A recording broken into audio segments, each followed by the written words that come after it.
ముందు నిన్ను నువ్వే అభినందించుకో. ముందు నీకు నువ్వే గ్రీటింగ్ కార్డ్ ఇచ్చుకో. వెల్కమ్ టు ప్రణతి మనసు పలికి. న్యూ ఇయర్ అంటేనే గ్రీటింగ్ కార్డ్ కదా ఒకప్పుడు. అంటే మార్కెట్లో ఎన్ని గ్రీటింగ్ కార్డ్స్ దొరుకుతున్నా మనకి నచ్చిన వాళ్ళ కోసం మనమే గ్రీటింగ్ కార్డ్ తయారు చేయాలి. దానికోసం మన క్రియేటివిటీ అంతా పెట్టి ఎవరికి ఎలాంటి గ్రీటింగ్ కార్డ్ ఇవ్వాలి, ఎవరికి ఎలాంటి కొటేషన్ రాయాలి, ఎవరికి ఎలాంటి కవిత రాయాలి అని మనం టైం పెట్టి గ్రీటింగ్ కార్డ్ రెడీ చేసి వాళ్ళకి ఇచ్చి, వాళ్ళు దాన్ని చూసి వాళ్ళ కళ్ళల్లో ఆనందం చూసి మనం ఆనందించేవాళ్ళం. ఇప్పుడంతా ఎమోజీల కాలం. ఎవరికి ఎంత టైం లేదు, ఎవరిని తప్పు పట్టలేవు. ఒక స్టిక్కర్ పంపించేసామా లేదా వాట్సాప్లో వచ్చిన మెసేజ్ని ఫార్వర్డ్ చేసేసామా, అయిపోయిందా? కానీ ఎప్పుడైనా ఆలోచించారా, ఎవరికి ఎలాంటి గ్రీటింగ్ కార్డ్ ఇస్తే బాగుంటుంది అని ఆలోచించిన మనకి మనం ఎలాంటి గ్రీటింగ్ కార్డ్ ఇచ్చుకోవాలి అని? ఎస్, ఈసారి ఖచ్చితంగా ఆలోచించండి. మొదటి గ్రీటింగ్ కార్డ్ మీకు మీరే ఇవ్వండి. కాగితం మీదో, కార్డ్బోర్డ్ మీదో, లేకపోతే మెదడులోనో మనసులోనో ముద్రించేసేయండి. మీ లక్ష్యాన్ని ప్రతిరోజు గుర్తు చేస్తూ, మిమ్మల్ని ప్రతిరోజు ఉత్తేజపరిచే విధంగా ఉన్న ప్లేస్లో దాన్ని ప్లేస్ చేసేసేయండి. ఇక చూడండి. అయినా బహుమతులు ఎప్పుడు బయట నుంచి రావాలని ఆలోచిస్తే ఎలా? మనకి మనమే ఇచ్చుకుంటే పోలా?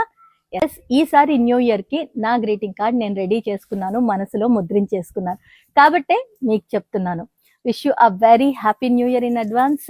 మిమ్మల్ని మీరు అభినందించుకోండి. ఎందుకంటే మార్పు మొదలయ్యేది అక్కడే. మార్పుకు కొత్త అడుగులు వెతికేది కూడా అక్కడే. న్యూ ఇయర్ అంటే క్యాలెండర్ మారడం కాదు. ఆశలు ఎవరినో కాదండి, ముందు మన ధైర్యాన్ని ప్రశ్నిస్తాయి. ఆశయాలు ఇంకెవరినో కాదు, ముందు మన అలసటనే దాటమంటాయి. ఎంతసేపు ప్రపంచం మారాలి, ప్రపంచం మారాలి, ప్రపంచం మారాలి అని ఆలోచిస్తే ఎలా? ఆ మార్పు మొదలవ్వాల్సింది మనతో, మనలో అని ఆలోచిస్తే ఇంకెంత బాగుంటుంది. అప్పుడు కొత్త సంవత్సరం కాదండి, మన జీవితం కొత్తగా కనపడుతుంది. కాబట్టి ఈ విషయం మీకు చెప్తున్నాను. ముందు మిమ్మల్ని మీరు అభినందించుకోండి, మీ గ్రీటింగ్ కార్డ్ మీరు రెడీ చేసుకోండి. ఇక చూడండి. ఆలోచన నచ్చిందా? మరి ఇంకో నలుగురికి షేర్ చేయండి కదా. ముందు మీ గ్రీటింగ్ కార్డ్ తయారు చేసుకున్న తర్వాతే సుమా.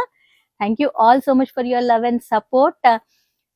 ఆరోగ్యంగా ఉండాలి, ఆనందంగా ఉండాలి, అనవసరమైన విషయాల మీద శ్రద్ధ చూపించడం మానేయాలి. మన లక్ష్య సాధనే మనకి ముఖ్యమని ఆలోచిస్తూ ముందుకు కదలాలి.